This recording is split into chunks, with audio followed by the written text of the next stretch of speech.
Greetings, dear friends and fans of Chroni Corner. Today we have a fascinating lesson on our agenda, which I'd title The Light We Don't See. And no, it's not an attempt to pull a new philosophical trick on you. Today we will be diving deep into the depths of science, particularly physics and astrophysics, history, philosophy, and yes, a bit of humor. Who said science had to be boring? If scientists can get the Nobel Prize, why can't we, the simple viewers, get a Nobel Prize in entertainment? Well, I'm joking, of course. Such a prize doesn't exist yet. But who knows what the future holds? But let's get back to our topic. What is light? This question may seem strange because we all know what light is, right?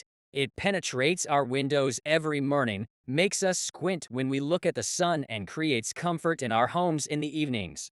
But if we try to go beyond this superficial understanding and look deeper, we will discover an amazing world full of beauty and mysteries. This world was opened to us thanks to the efforts of many scientists and thinkers. One such person was James Clerk Maxwell, a man who, in essence, laid the foundations of modern physics. Maxwell was the first to understand that light is nothing more than electromagnetic waves. This was a revolutionary discovery that paved the way for understanding phenomena like radio waves, infrared and ultraviolet radiation, and even gamma radiation. Maxwell also made another important discovery. He showed that all colors we see can be created by mixing three basic colors: red, green, and blue. This knowledge underlies all modern screens, from TVs to smartphones. But let's not get ahead of ourselves. Before Maxwell came to his conclusions, people for centuries tried to understand the nature of light and color. Even Pythagoras and Plato had their theories of vision. Pythagoras believed that our eyes emit rays that then reflect off objects, allowing us to see them. Plato, on the other hand, asserted that light is a manifestation of the divine, and therefore it can only be understood through philosophical insight, not through scientific analysis. If Plato knew that we are discussing light from a scientific point of view, he would probably just turn around and go back to his cave. We laugh, but in reality, vision is indeed a special sense. Yes, we have 5 basic senses, but none of them provide us with as much information as vision does. Our eyes are our personal telescopes, allowing us to see the world in all its beauty and diversity. We use vision every day, but how many of us have really thought about how it works? How do our eyes translate electromagnetic waves into images we see? And how many photons do we need for this? Frank Wilczek tried to answer these questions in his book, The Beauty of Physics. If you're interested, I recommend you check it out. But be careful, it's not light reading. It's not Harry Potter. But don't worry, we won't delve into complicated details. Our goal is to make science accessible and interesting for everyone. So let's talk about color. What is color? To this question, many of us would answer, well, it's just what we see when we look at something. But actually, color is much more than just a visual experience. It's a whole science dealing with the study of how light interacts with matter. The color we see is determined by the wavelength of light that is reflected off an object and hits our eyes. But even this simple explanation can raise many questions. For example, if color is determined by the wavelength of light, why do we see so many different shades? After all, there is only one wavelength for each color, right? Questions, questions. Oh my God, I never thought that the world of science is so full of intrigue and drama. I think we should call Hollywood and pitch them an idea for a new series. We could call it a scientific paradoxes. But let's get back to our discussion. Maxwell proposed the concept of a three-dimensional color continuum, which explains why we see such a variety of different shades. This is related to how our eyes perceive light.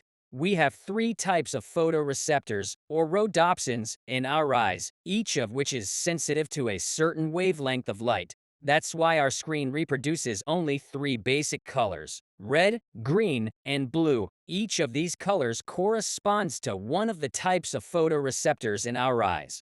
When all 3 types of photoreceptors are stimulated simultaneously, we see white. If none of them are activated, we see black.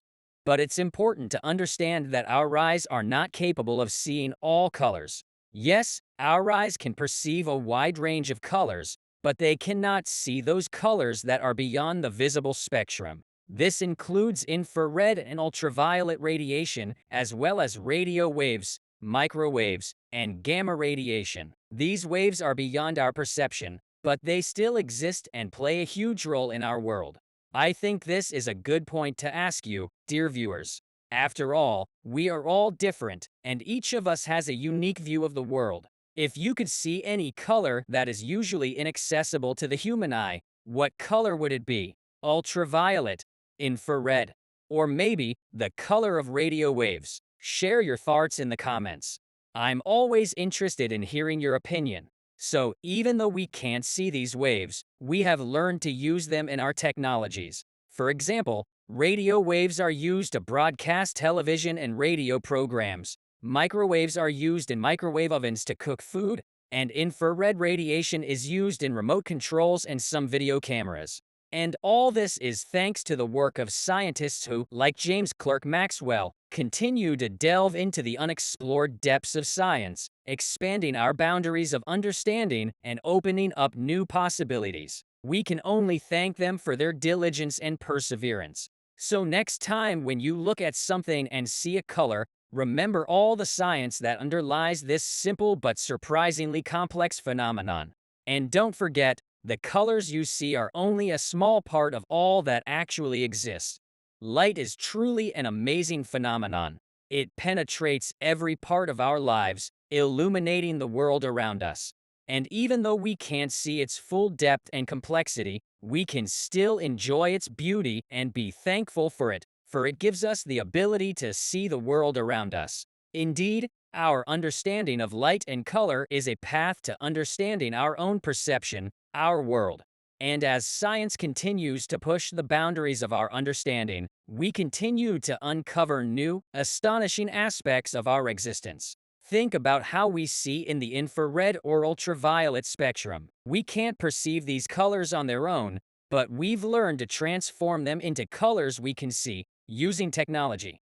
This is similar to how we use radio or television to hear and see what is beyond our immediate perception. Now let's talk about color blindness. For those of you who are not familiar, color blindness is a condition where a person cannot perceive some or all colors. This is due to the absence or malfunction of one or more types of photoreceptors in the eyes. Now imagine that your world has suddenly become black and white. All your favorite colors are gone, and you're left with shades of gray. Sounds pretty scary, doesn't it? But this is reality for some people. On the other hand, imagine that you can see more colors than most people. This condition is called tetrachromacy, and it occurs when you have an additional type of photoreceptor in your eyes. This allows you to see more colors and shades than most people. Compare this to the mantis shrimp, some of the most amazing creatures on our planet, which can perceive over 100,000 colors. Imagine what the world must look like through their eyes. So, we've talked about color blindness and tetrachromacy, two important aspects of our color perception that can vary from person to person. But these phenomena are in some sense just the tip of the iceberg. Look at the mantis shrimp, and you start to understand how complex and amazing color perception can be. These tiny creatures don't have just 3 or 4 types of photoreceptors like us, humans. No, they have a whopping 16. This allows them to perceive a multitude of colors inaccessible to our perception. Incredible, isn't it? But what if I tell you that there's even more than we can perceive with our senses? What about things that are beyond our perception? What if our world is much richer than we can imagine? So the next time you look at something and see color, remember all the science behind this simple yet incredibly complex phenomenon. And don't forget, the colors you see are just a small part of everything that truly exists. Light is truly an amazing phenomenon. It penetrates every part of our life, illuminating the world around us. And even though we cannot see its full depth and complexity, we can still appreciate its beauty and be thankful for it giving us the ability to see the world around us. Remember Plato's idea of the cave. In this allegory, people live in a cave and only see the shadows of objects passing in front of a light source behind them. They never see the actual objects, just their shadows. So what if we are still in the cave, and our perception of the world is limited to what we can see? In this context, I would like to come back to the topic of electromagnetic waves. As mentioned before, light is just a small part of the big spectrum of electromagnetic waves. Ultraviolet and infrared waves, radio waves, gamma radiation, these are all forms of electromagnetic waves that are beyond our perception. How would you perceive the world if you could see radio waves or gamma radiation? What would you see if you could perceive electromagnetic waves that are beyond visible light? As we already mentioned, with technology, we can already see some of these waves by transforming them into perceivable visible light. And this opens up new horizons in understanding our world. Famous physicist Frank Wilczek, in his book The Beauty of Physics, talks about how physics helps us expand our perception of the world. He discusses how science and technology can help us escape from Plato's cave and see the world in a broader context. With this thought in mind, let's continue our journey through the world of light and color. Join me on the next step when we start a conversation about the great scientist, the man who started modern physics, James Clerk Maxwell. What do you think? How important is it to realize that we only see a small part of all the diversity of electromagnetic waves? Write your thoughts in the comments. I am very interested to hear your opinion. If you thought our conversation about the visible spectrum of electromagnetic waves was already mesmerizing, wait until we touch on the issue of infinities. Yes, you heard right, infinities. Maxwell discovered that some important quantities in his equations can become infinite under certain circumstances, which gave rise to a problem known as the problem of lost infinities. I suppose you should think about this for a minute. After all, infinity is not just a big number, it is a concept that exceeds everything we can imagine. And as it turns out, it is built right into the very fabric of our world. The next stop on our journey is polarization. This is a phenomenon where electromagnetic waves, including light, vibrate in certain directions. Polarization is an important aspect of light and color, and it plays a key role in things like polarized sunglasses, 3D cinema, and even the color perception of some animals. As we have already discussed, the vision of different animal species varies. Some species, like our mantis shrimp, can perceive colors that are inaccessible to us. But that's far from all there is to animal vision. Some bird and fish species, for example, can perceive polarized light, which gives them additional information about the surrounding world. But what if we could do more than just see visible light? What if we could perceive and interpret electromagnetic waves beyond the visible spectrum? What if we could see in the infrared or ultraviolet range? So, let's return to Maxwell and infinity. Maxwell was one of the first to propose that light is an electromagnetic wave, and that visible light is just a small part of a broader electromagnetic spectrum. With his help, we have discovered a whole new world of possibilities for perceiving and understanding our world. And who knows what we will be able to uncover in the future with these unique views of light and color. Think about this for a minute. We, beings trapped in the Plato's cave of our perception, are just beginning to realize how deep and wide the world around us is. As Frank Wilczek says, we are just learning to see, and it's really so. So, before we end this part of our journey through the world of light and color, I want to remind you that on the Chroni Corner channel, we regularly explore many different topics, diving deep into the amazing aspects of our world. If you like this video and want to learn more about fascinating topics, don't forget to subscribe and turn on notifications so you don't miss the next video. And yes, we really value your opinion. Please leave your thoughts and questions about light, color, and our perception in the comments. Your view may be just what helps all of us better understand these complex topics. Thank you so much for watching, and see you next time.